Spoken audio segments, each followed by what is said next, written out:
Hey everybody, welcome back. This is going to be part 3 of What If Luffy Had the Storm Fruit. So, no intros or anything like that, let's just get right into the what if and right into part 3. As we see the Straw Hat Pirates sailing away from Syrup Island, they are basically just introducing themselves and trying to get to know a little bit better their new crew member, that being Usopp.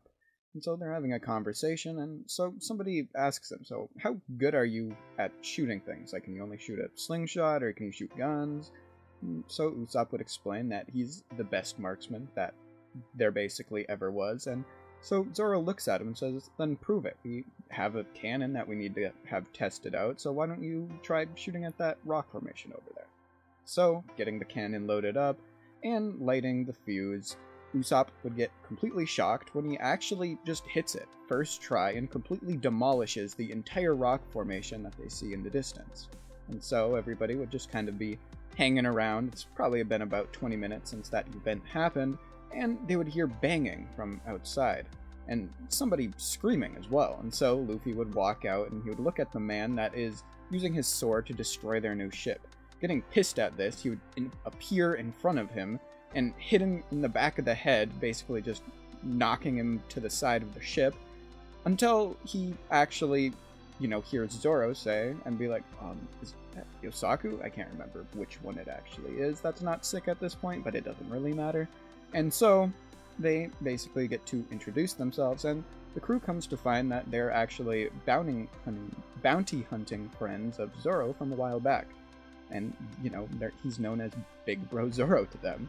And so, after, they realize exactly what the issue was, why they even hit their ship, which was obviously because his brother was sick, and they happened to just hit that rock formation that they were resting at, they end up having Nami heal him, because she's the only one that really has any knowledge about surviving out on the seas when it comes to nutrition and things of that sort. After giving him lemons and oranges and things of that sort, they would actually end up healing him of his scurvy. And so he gets up and starts dancing around until collapsing back down with blood coming out of his mouth, because he doesn't really understand how getting healed works or how sicknesses work in the first place. After seeing this basically happen, Luffy would start to realize that they definitely need a cook on their ship, and very soon if they're going to survive out here, even if it is just on the East Blue. And so he basically mentions that to his crew, and he's like, yeah, we're probably going to need a cook. I just don't know where we're going to go to get one. And so the two brothers, realizing that this was their opportunity to shine, would mention a floating, basically, restaurant that's out on the sea. And so that's exactly where they are going to go, to the Barati, I think is how you pronounce it. I can't really remember, to be honest. But anyway, they start sailing off towards that direction in order to get in order to get a cook for their ship, because they realize that they need one, and especially Nami would realize that, but Luffy basically got that point as well. And so we see them sailing off in that direction until we see it come to nighttime. It's around midnight, in the middle of the night, and Luffy kind of gave up on sleeping. He tried for a while, but after he basically laid in bed for over an hour, he just decided to give up on that and get out of his quarters and head out onto the deck. He was sitting on the top of Mary's head, that's what he would normally do, and he would hear something. He hears footsteps behind him, and he turns around and sees Nami standing there. Nami, not even really realizing that he's out there, just kind of looking out over the sea, gets surprised when Luffy asks what she's doing up, and she looks over, seeing him sitting at the figurehead, and asks him the same question, not really answering his. Luffy simply just says, oh, I couldn't fall asleep, so I decided to stay up and watch the stars for a while and watch the sea. And so they would start having a little bit of a conversation, and Nami would start getting a little bit nervous, because for the last couple days, basically, she has been wondering whether or not she wants to tell Luffy about Arlong, and especially after the last scene of him completely decimating a ship while holding back, and completely getting rid of their crew, again, while holding back, she can't really decide whether or not he is going to be strong enough to defeat Arlong, and whether or not she should tell him about it to help her out of her problems. And so that's the dilemma that she finds herself in right now. After a few moments of awkward silence, Luffy realizes something was wrong, and just before he's about to say something and mention it, he sees Nami walking a little bit closer to him. and as she walks up, she finally comes to her decision of what she's going to do. She looks at Luffy in the eyes and says, "What are you willing to do to keep me on your crew?" With zero hesitation, Luffy would simply reply, "Anything." And Nami asks, "Would you kill somebody for me?" Luffy, not even asking why or anything of that sort, says simply, "Who?" And this is basically the moment where Luffy gets to hear Nami's entire story. Because after telling Luffy about, or basically that she wants him to kill Arlong, she would start just talking. And she wouldn't stop until Luffy knew everything. And by the end of it, she ended up in Luffy's arms, basically just sitting on the ship with him, or sitting on the figurehead of the ship with him. And after that long conversation that took a couple hours, because I really don't want to spend the next 20 minutes explaining Nami's entire backstory, if you're watching this video, you know about One Piece. You don't need to know that. You already know. And so we see this basically scene playing out as the sun would start to rise. The sun does rise a little bit early. I'll say it's probably like 4 in the morning or so. And this was kind of like their cue that they should probably get to bed. And so, separating, Nami would simply say, "Thank you. Thank you, Luffy." And Luffy would nod and say, "No problem. I'd do that for any one of you. I hope you know that." And so they would both head off to bed. And both of them aren't really going to get that many hours of sleep, because shortly after, they get woken up by the rest of the crew basically making a ruckus outside, and they only got maybe 5 hours of sleep that night. But that doesn't really matter that much. I only get like 4 hours of sleep every night nowadays anyway.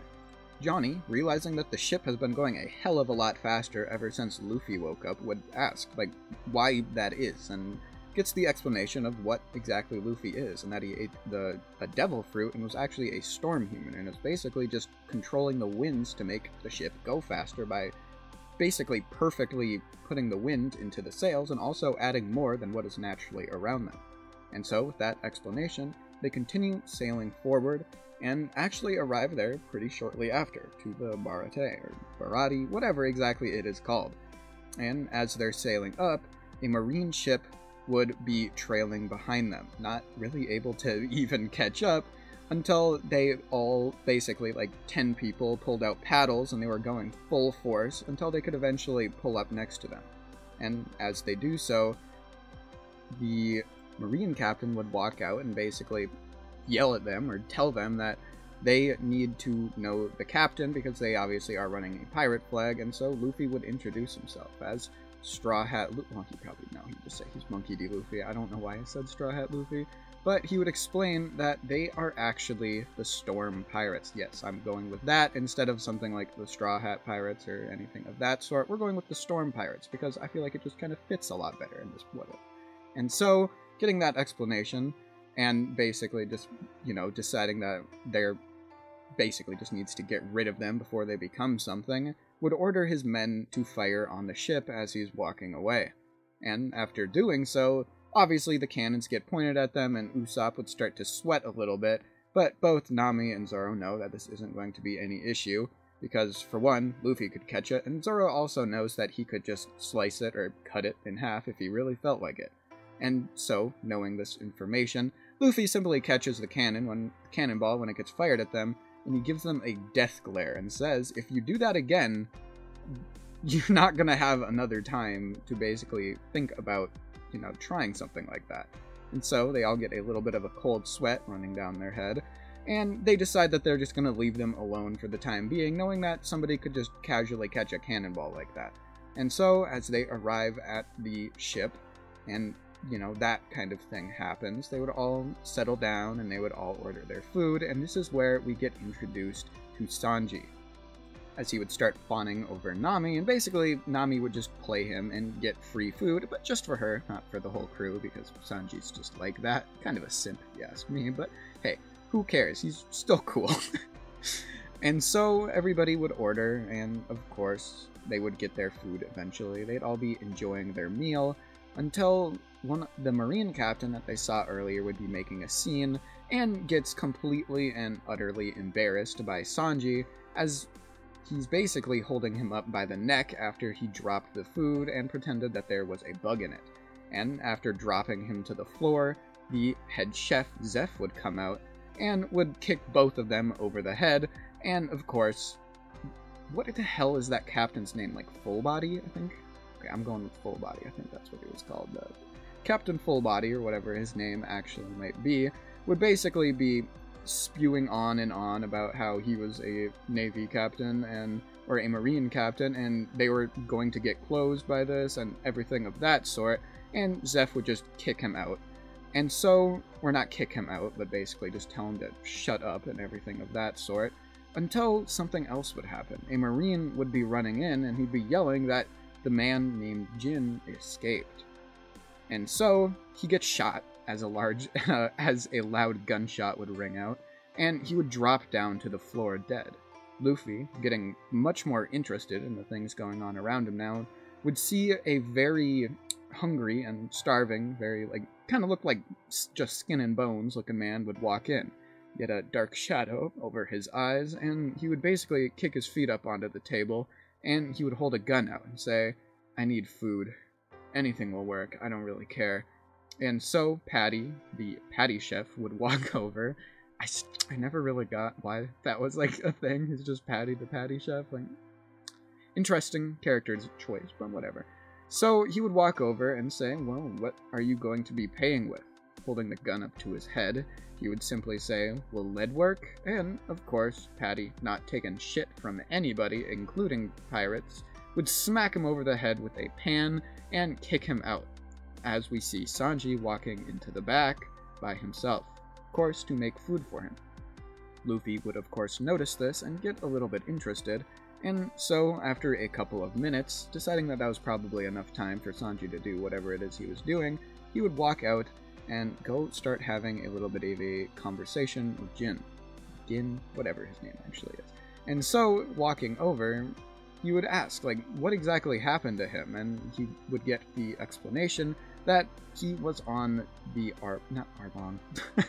he was on the pirate crew of Don Krieg, the strongest man in the world. Yeah. We'll pretend that that's the case, and he would explain that they got defeated by the Grand Line, and this is the moment where Sanji would walk out, putting a plate of food down in front of him, saying to eat. Jin, not really wanting to get handouts like this, would tell him to take it away because he doesn't need his pity. Sanji would look down at him and say coldly, "Well, if you have time to be complaining, then you have time to be eating. A dead man can't really be talking like that." And thinking that that's a very valid point, he would simply eat the food, and immediately he would start crying, thinking that that was the best thing he had ever ate. And Luffy would agree with him, because he had tasted Sanji's cooking firsthand too, and knew that it was probably one of the best things, if not the best thing, he has had in his life so far. And so, he would ask Sanji if he wants to join his crew. Sanji would, of course, say no, and that it's not like he hates pirates or anything like that. He just has different things that he wants to do, and he has to stay here with the old man and with the restaurant. And so, not giving up completely, but deciding to come back to that topic later, Luffy would simply nod and say, "Well, I still want you on my crew. You're a nice guy, so we'll be having this conversation again pretty soon." Sanji, getting kind of annoyed, would have a tick mark appear above his eye, but he would simply shrug it off and walk away, as Luffy would do the exact same, walking back in to talk to his crewmates. And so, we see another little bit of a time skip. Nami has been wanting to leave, but she also knows that they do need somebody to get on board, and she knows that Luffy isn't gonna, kidnap somebody or anything of that sort until a commotion comes up, when somebody spots the Krieg pirate ship coming closer to the restaurant. And so everybody would start panicking and trying to leave, until Don Krieg himself would arrive, hunched over Jin's shoulder. And they walk in, and he starts begging for food, saying that he has money, and even prostrating himself on the floor and just begging. Until everybody's basically insulting him at this point, saying that this is the perfect opportunity to basically get rid of him, until food would drop in front of him. Of course, Sanji had made food for Don Krieg. As Don Krieg would be completely stuffing his face, Sanji would be getting insulted from everybody around him, saying that he was some kind of mole or something like that, and that this was just too far, he can't be doing stuff like this. And Sanji would simply say that if he bites the hand that fed him, he'll just put him down himself. Taking a step back at this, and then once again, regaining their composure, they would start yelling again until Don Krieg would stand up. And, of course, this is when he kicks Sanji across the room. And he says that he likes this ship, and that he is going to be taking it. And, of course, none of anybody in the room can really agree to that. And as he's basically strutting around the restaurant, basically threatening everybody to make food for his 100 men that he has left, Luffy decides that he has had enough of this, and thinks that this might be a good opportunity to get Sanji to join him, because, of course, if he can defeat Don Krieg and get him out of here, maybe he'll feel like a slight debt to him. And so, Luffy, standing up, Zoro would get a little bit of an excited grin, wondering if his captain was going to need him, and Luffy would simply stand in front of Krieg and say that that is enough, and he might be able to get his food, but he is not going to be getting the restaurant. Krieg, looking down at this little kid in front of him, would simply laugh and then scoff before saying that, what is a little kid like you going to do, and your little crew over there? And he would basically just be talking complete shit at this point, and he would be insulting Luffy and his crew until he says something very wrong for what Luffy actually is, and he basically triggers a little bit of a defensive response from Luffy, which is not a good thing for him.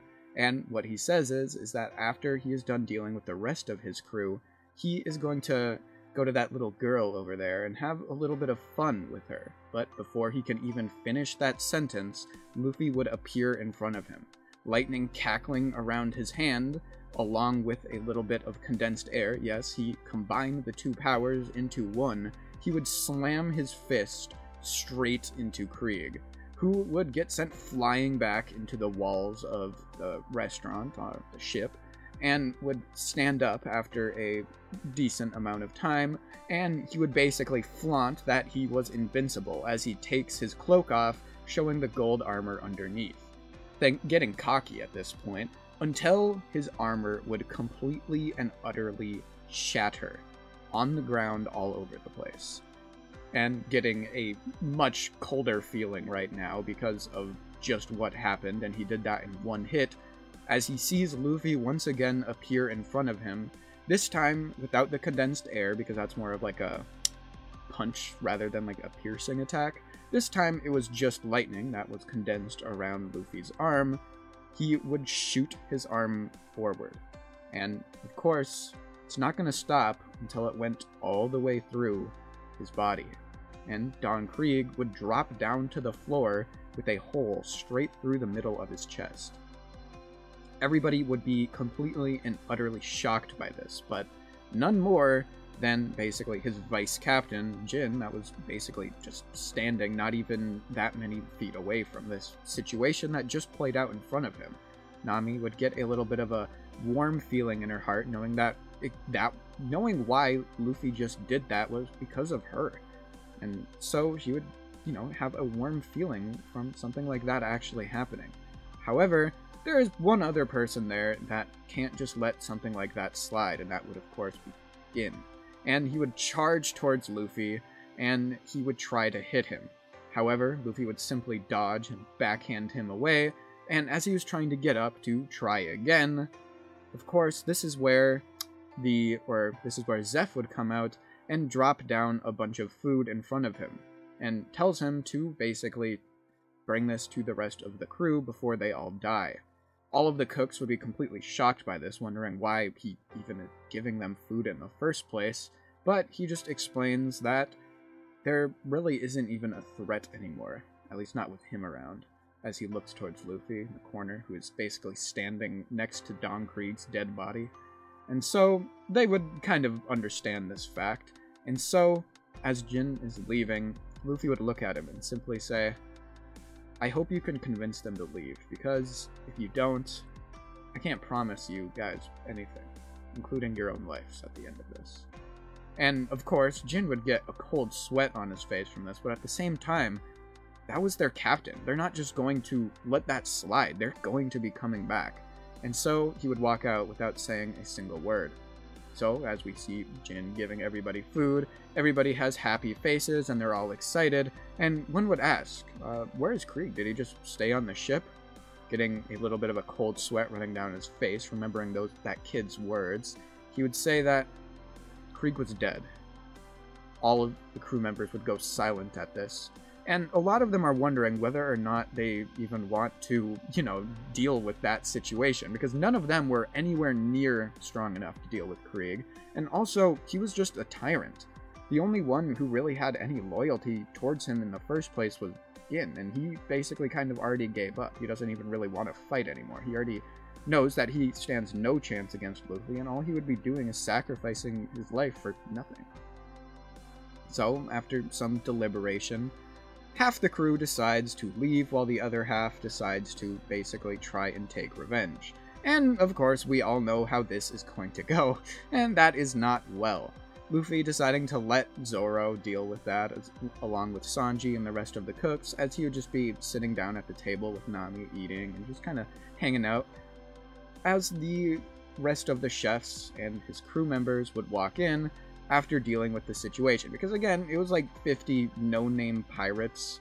Like, what are they gonna fucking do? Let's be honest here. And so, after that situation basically resolved itself, we would have a similar situation to what happened the first time with when Sanji actually joined them. And that would be Zeph trying to convince Luffy, or not even trying to convince him, but basically telling Luffy that he wants Sanji to join his crew. Luffy would say, of course, I want him on my crew, but I can't really just force him to come. It has to be of his own decision. And so Sanji, also being in this room, would say, are you just trying to get rid of me? I want to stay here as a chef. And of course, this is where we get the situation where they all say that he just sucks at cooking. He can't even make soup. Getting kind of pissed at this, he would run out the door, but obviously he would just be standing behind it, listening to what they're going to say. Luffy would ask, what do you guys mean? His cooking is really good.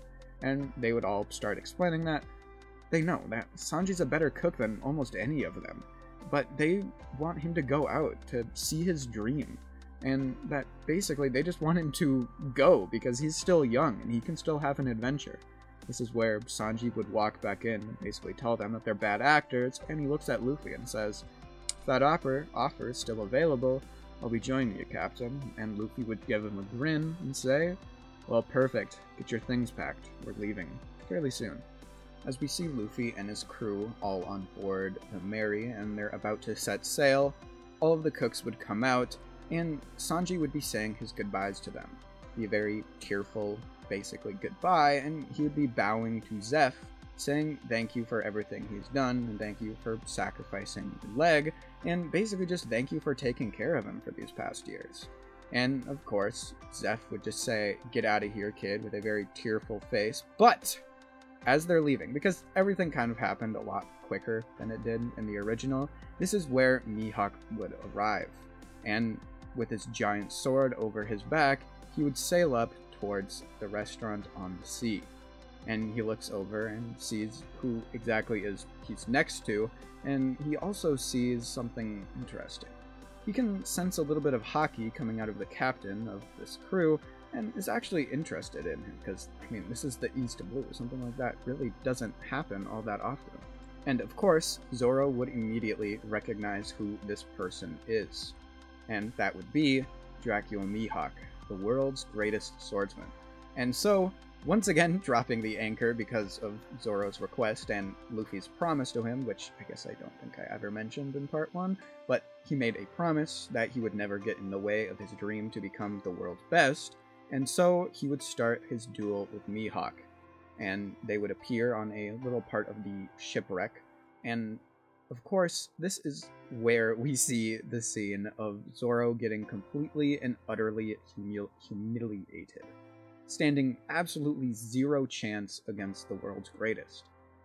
Zoro would be wondering exactly just how large the gap was between the two of them, and this is where Mihawk would stab Zoro right in the chest. Not quite piercing his heart, but it was just centimeters. No, it was millimeters away from piercing Zoro's heart, but he did not retreat. Mihawk would ask, why aren't you retreating from the blade? You know, you could die from this, don't you? And Zoro would simply give him a little bit of a bloody grin and would tell him that backing down now would basically just make him... He couldn't face his friend that he made a promise to in the afterlife. It's better to die than to step back from this kind of situation. So, Mihawk would basically surmise for him. So you're not able to accept defeat, huh? Is that it? Zoro would give him another bloody grin and would say, I guess that's exactly it.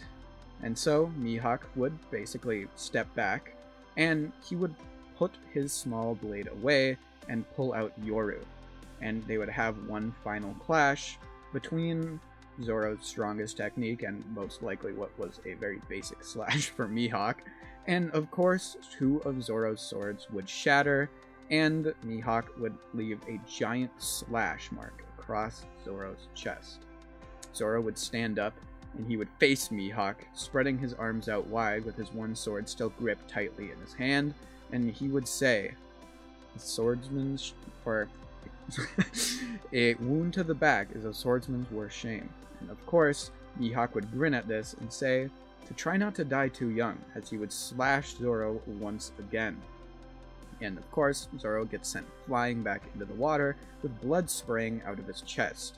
And at this point, Luffy, who has been holding himself back this entire time from trying to intervene, would finally decide that he has had enough of this, as he jumps off of the deck and would appear in front of Mihawk, with a speed that only Mihawk could follow. Not even Zeph could see the movement that Luffy had just done.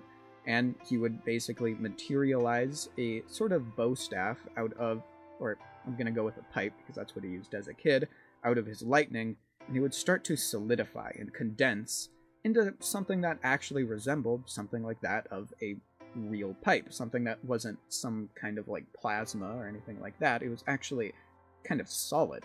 And so he would swing it down towards Mihawk, who would also end up blocking it. They would be pushing each other back and basically just in a contest of just raw physical strength, and Mihawk would be shocked. This kid is actually insanely strong for where he is in this point of his life. Like, not only is he only 17, but he's also in the East Blue. He can't think of even a single pirate here, not even like somebody like Arlong, who could stand even a small chance against this kid, even in terms of just physical strength, let alone his lightning powers and his Logia-class Devil Fruit.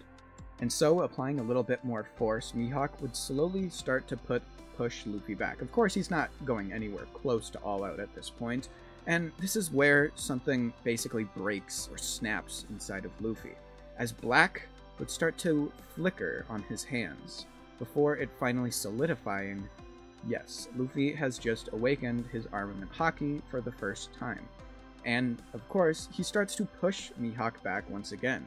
Mihawk, not really actually getting overpowered right now, was just kind of being shocked by the development that this kid just had, and seemingly he didn't even realize, would simply decide that he's had enough of this, and would slash down with a little bit more force, and completely shove Luffy back, along with cutting him a little bit down on his stomach. Blood would splurt out, and Luffy would realize that he has the same power that his grandpa had when he used to hit him all the time, and would retreat a little bit. Nami, with a shocked face, would yell out his name, and of course he's fine, like, he can stand a lot more pain than that, but this is where Zoro would once again pop his head up, and would say that he will never lose again. He would hold his sword up above the water, above his head, and he would basically make a promise to not only Luffy, but also Mihawk, to never lose again until he gained the title of the world's best. Is that okay with you, Pirate King? He said with a grin. Of course, Luffy would say, not a problem at all. Not a problem at all. And so, this basically concludes the Barate arc, and this is where they would once again start setting sail, once again with a new crewmate, their cook, Sanji. However, this is where I'm going to have to leave this part off at. So, I will see you guys next time for part 4. I hope you guys enjoyed. Please make sure to like and subscribe if you stayed for this long, and see you guys later. Peace out.